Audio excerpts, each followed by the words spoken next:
বাড়ি, আমার একটা সুন্দর সাজানো গোছানো বাড়ি হবে। হোক না সে ছোট্ট, তবুও চলবে। যখন থেকে ভালো মন্দের বোধ এসেছে, তখন থেকে এই বাড়ির স্বপ্নটার সৃষ্টি। একটা সুপ্ত বাসনা তিলে তিলে বাস্তবে পরিণত হয়েছে।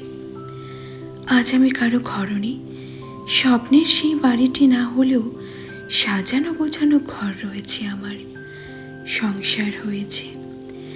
জীবন এখন আমার প্রায় মধ্য গগনে।